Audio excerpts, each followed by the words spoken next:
We're here because free speech is under attack.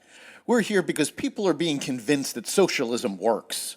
We're here because people are being judged guilty until proven innocent. We are fighting back with facts. This is not a safe zone, so buckle up, Buttercup. This is the raw, naked truth.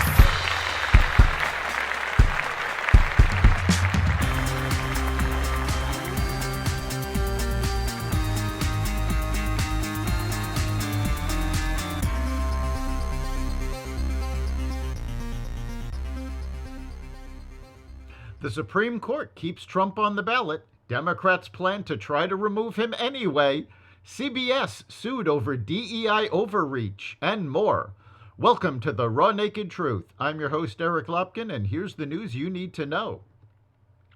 The U.S. Supreme Court sided unanimously with former President Trump in his challenge to the state of Colorado's attempt to kick him off the 2024 primary ballot. All 9 justices ruled in favor of Trump in the case, which will impact the status of efforts in several other states to remove the likely GOP nominee from their respective ballots. The court considered for the first time the meaning and reach of Article 3 of the 14th Amendment, which bars former office holders who engaged in insurrection from holding public office again. Challenges have been filed to remove Trump from the 2024 ballot in over 30 states, and all of these are expected to now fail due to SCOTUS's decision. We conclude that states may disqualify persons holding or attempting to hold state office, but states have no power under the Constitution to enforce Section 3 with respect to federal offices, especially the presidency, the court wrote. Further, the court ruled that if Trump wins the election, Congress could not use the 14th Amendment to deny certifying him as the winner. Liberal pundits complained that the court did not address the issue of whether or not Trump committed insurrection. The court could not address that issue because no lower court has decided on it, nor has Trump been charged with insurrection in any court of law. Trump reacted to the ruling in a post on Truth Social saying, "Big win for America." According to a report published in Axios on Monday, Representative Jamie Raskin, the Democrat from Maryland and a former member of the January 6th Select Committee, said he is already crafting federal legislation that would force Trump off the ballot. Democrats need to get a grip. In this country, the American people decide the next president, not the courts and not the Congress, said a spokesperson from Speaker Mike Johnson's office. According to the Axios report, Raskin referenced legislation he introduced in 2022 with Representative Debbie Wasserman Schultz that would allow the Justice Department to sue to keep candidates off the ballot under the 14th Amendment. "We are going to revise it in light of the Supreme Court's decision," Raskin told the outlet. He suggested that the bill would be paired with a resolution declaring January 6th an insurrection, and that those involved engaged in insurrection. The proposed law stating that January 6th participants engaged in insurrection would be unconstitutional because that is a decision that needs to be made in the courts. It is very unlikely that either of these proposed bills would make it to the floor of the House, and if they did, they do not have the votes to pass. A United Nations report said sexual violence, including rape, occurred during the October 7th attacks on Israel by Hamas, and that there is clear and credible evidence that female hostages were raped. The UN also said that a lack of forensic evidence collected from the scene of the attack means the true extent of violence committed against women may never be fully known.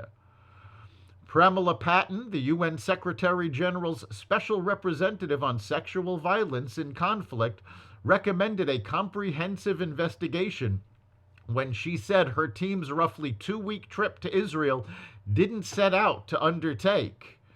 The team reviewed over 5,000 photos and 50 hours of audio and video footage of the October assault provided by various Israeli state agencies and open sources.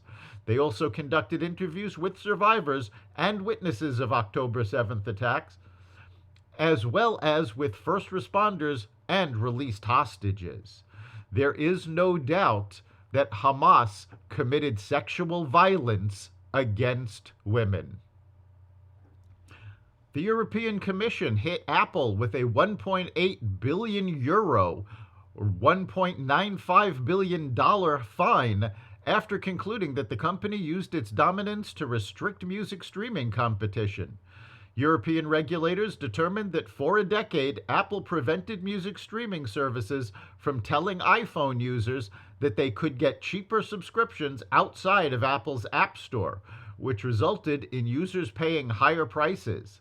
The fine is the third largest penalty ever levied by the European Union against a company. Apple called out Spotify, whose 2019 complaint against Apple prompted the investigation that led to the penalty, as the primary advocate for this decision and its biggest beneficiary, claiming that the Sweden-based company is the one with the monopoly in the music streaming market. Apple plans to appeal the fine. CBS Studios and its parent company Paramount have been sued for carrying diversity quotas that discriminate against straight white men in what may be the opening legal salvo against efforts to boost diversity and inclusion in Hollywood in the wake of the Supreme Court's decision knocking down affirmative action. Brian Benecker, a script coordinator for SEAL Team, alleges in a lawsuit filed in California federal court Wednesday that he was repeatedly denied a staff writer job after the implementation of an illegal policy of race and sex balancing that promoted the hiring of less qualified applicants who were members of more preferred groups, namely those who identified as minorities, LGBTQ, or women. He seeks at least $500,000 as well as a court order making him a full-time producer on the series and barring the further use of discriminatory hiring practices. That's the Raw Naked Truth. You can catch every episode of the Raw Naked Truth at xvadio.com, the Apple Podcasts app, Google Podcasts, Spotify, iHeartRadio, Audible, Amazon Music, and other platforms that respect freedom of speech. We'll see you next time.